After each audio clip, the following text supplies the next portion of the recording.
নমস্কার, শুভ সকাল। কেমন আছো সবাই? মিতালি লাইফস্টাইলে তোমাদের অনেক অনেক স্বাগত, অনেক অনেক ভালোবাসা।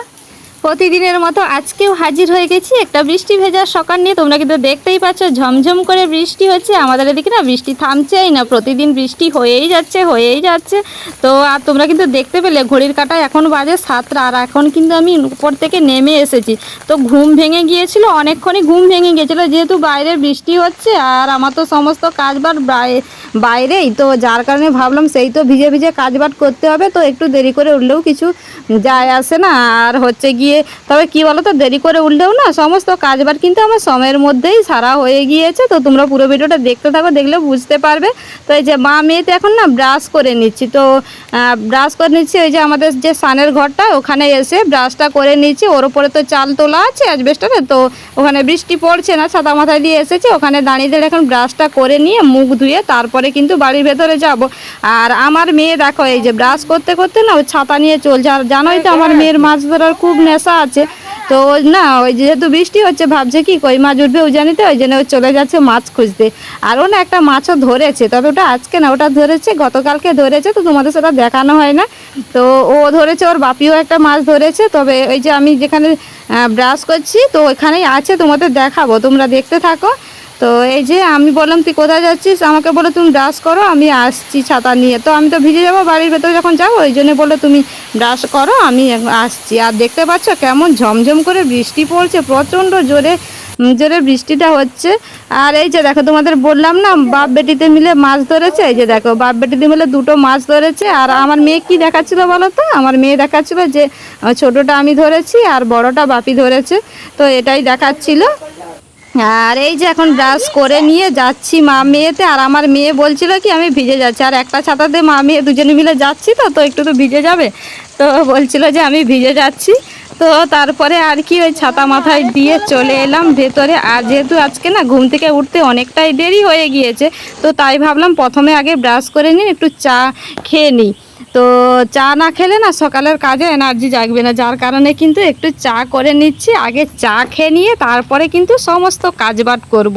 তো দেখো চা খেয়ে দিয়ে তারপরে যে ওপরে চলে এসেছি, ওপরে এসে এখন বিছানাটারও গুছিয়ে নিচ্ছি। বিছানা গুছিয়ে নিয়ে ঝাঁট টাট দেবো। আর অনেক দিন হয়ে গেল জানো তো ড্রেসিং আয়নাটা পরিষ্কার করানো হয় না। আমি যতই পরিষ্কার রাখি আমার মেয়ে শুধুই নোংরা করে দেয়। আর এই যে বিছানা দেখতে পাচ্ছ আমি কিন্তু একেবারে টান টান করে পেতে নিচ্ছি। একটু পরে দেখবো আমার মেয়ে কিন্তু আবারও গুটিয়ে একেবারে ওকে গুটিয়ে ফেলেছে বিছানাটাকে। আর ওই যে ড্রেসিং আয়নায় কী হয় বলো তো, ওই যে পাউডার টাউডারগুলো মাখে না, তো কী করে ফ্যান চালিয়ে তো পাউডারটা মাখে, আর ওই যে পাউডারগুলো পুরো একদম ড্রেসিং আয়নাতে ছড়িয়ে ছিটিয়ে থাকে। দেখলে মনে হবে যে ধুলো জমেছে, কিন্তু ওগুলো ধুলো না, ওই যে পাউডার ছড়িয়ে রেখে দেয়।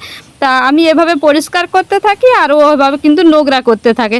তো করলেও আর কিছু করার নেই, ছোটো বাচ্চা মেয়ে ও তো নোংরা করবেই, আর আমাকে তো পরিষ্কার করতেই হবে। তো দেখো এদিকে আমার কিন্তু বিছানাটা গোছানো হয়ে গিয়েছে। বিছানা গুছিয়ে নিয়ে এখন এই যে ঘরটা ঝাঁট দিয়ে দিচ্ছি। তবে আমি এখনই ড্রেসিং আয়নাটা পরিষ্কার করব না, আমি আগে ঝাঁট দিয়ে না নিচে চলে যাব। নিচে গিয়ে ওই যে মাছ দেখালাম তোমাদের, মাছ টাছগুলো আগে হচ্ছে গিয়ে কেটে রেখে দিয়ে তারপরে ড্রেসিং আয়নাটা পরিষ্কার করবো। আর দেখো মাছগুলোকে না আমি ছেড়ে দিয়েছি, ওই যে দেখো মাছটা দেখতে পাচ্ছ জলে কেমন চলে যাচ্ছে, ও ভাবছে আমি পুকুরে যাচ্ছি। তো তারপরে আর কি এই যে মাছগুলো কেটে রেখে দিয়ে লবণ হলুদ মাখিয়ে রেখে দিয়ে এখন ড্রেসিং আয়নাটা পরিষ্কার করে নিচ্ছি কলিন দিয়ে।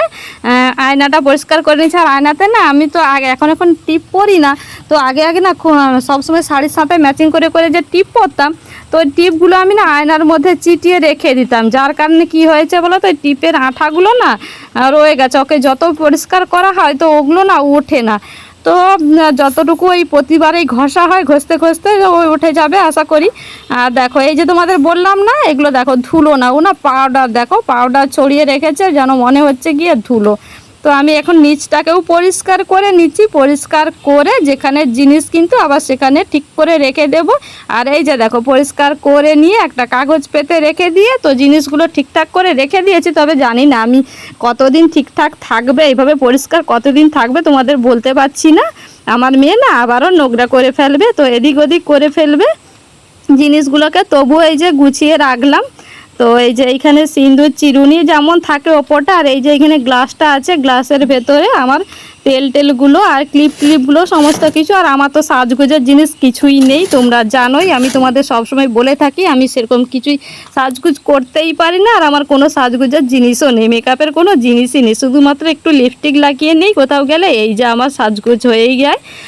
আর এই যে এখন স্নান টান করে পুজো টুজো করে নিয়ে রান্নাটা বসিয়ে দিয়েছি। তো রান্নাটা আমার গ্যাসে হচ্ছে, তো আজকাল কোনো রেসিপি টেসিপি তোমাদের সাথে শেয়ার করবো না। আমার রান্না বান্না হয়ে গিয়েছে, আর সকালবেলায় তো ড্রেসিং আয়নাটা পরিষ্কার করেছিলাম, তোমাদের দেখিয়েছিলাম। তো তারপরে দেখো এই যে ফুলটা এনে আর রাখা হয়েছে, তো তোমাদের সেটা দেখানো হয় না। তো কালকে তোমাদের দাদাভাই এনেছিল রজনীগন্ধা স্টিকগুলো, তো দেখো এই যে জল দিয়ে রেখে দিয়েছি। তো যতদিন ভালো থাকবে তারপরে ফেলে দেব। বেশ সুন্দর একটা রজনীর সেন্ট বেরোচ্ছে, যার জন্য ঘরের ভেতরে রেখে দিয়েছি। আর কি, এখন তো রান্না বান্না হয়ে গিয়েছে, এখন একটু বিশ্রাম নেবো, খেতে এখনও দেরি আছে। আর কটা বাজে জানো, এখন বাজে ওই 12:30 মতো। আজকে তাড়াতাড়ি রান্নাবান্নাটা করে নিয়েছি, তো যার কারণে এখনও দেরি আছে খেতে। তো চলো এখন একটু বিশ্রাম নেই বলতে এখনও আমার না ভিডিও এডিট করাই হয় না। তো ভিডিও এডিট করব, তারপরে ভিডিও আপলোড দেব, তারপরে এখনও অনেক কাজ আছে। তো চলো কাজগুলো এখন সেরে নিই, পরে আবার তোমাদের সাথে গল্প করছি। তারপরে কিন্তু একেবারে চলে এসেছি সন্ধেবেলা। তো আর দুপুরের পর থেকে কোনো তোমাদের সাথে ভিডিও শেয়ার করাই হয় না, ভিডিও আমি আর শ্যুটই করি না, একেবারে চলে এসেছি সন্ধেবেলা সন্ধেটা দেখিয়ে দিলাম। তো সন্ধে দেখিয়ে এখন না মেয়ে বলছে ছানা খাবে, ওই যে কাকিমাদের যে গরুর বেবিটা হয়েছে, তো এখনও তো গাবড়া দুধ আছে, তো 15 দিন না গেলে গাবড়া দুধটা তো হবে না, তো ওই গাবড়া দুধে তো দিয়েছে কাকিমা, তো ওই দুধেরই ছানা কাটাবো। তো মেয়ে খাবে ছানাটা। তো চলো, দুধটা না ফ্রিজে ঢোকানো আছে, তো দিয়েছিল দুপুরবেলায়, তো দুপুরবেলা তখন আর গরম করতে ইচ্ছে করে না, ছানা কাটাতে ইচ্ছে করে না, এই যে ফ্রিজে ঢুকে রেখে দিয়েছিলাম। এই যে সন্ধেবেলা এখন ফ্রিজ থেকে বের করে নিলাম, দিয়ে কিন্তু আমি ছানাটা কাটিয়ে মেয়েকে খেতে দেব। তো চলো রান্নাঘরে যাই, ছানা দুধটাকে নিয়ে। এই যে আমি এখন দুধটাকে নিয়ে না রান্নাঘরে যাচ্ছি। রান্নাঘরে এসে দেখো আমি কিন্তু দুধটা ফুটে গিয়েছে, তারপরে লেবুটাও দিয়ে দিয়েছি। আর লেবু দিয়ে ছানা কাটালে কী হয় বলো তো, ছানার টেস্টটা বেশ ভালোই লাগে, যার কারণে আমি কিন্তু লেবু দিয়েই ছানাটা কাটিয়ে থাকি। চলো ছানা কাটিয়ে ওকে আমি খেতে দিয়ে দেবো। আর বন্ধুরা আজকের ভিডিওটা আমি বেশি আর কন্টিনিউ করব না, বেশি বড় করব না, তোমরা কেউ দেখতেও চাচ্ছ না বেশি বড় ভিডিও, আসছো কমেন্ট করছো বেরিয়ে যাচ্ছ।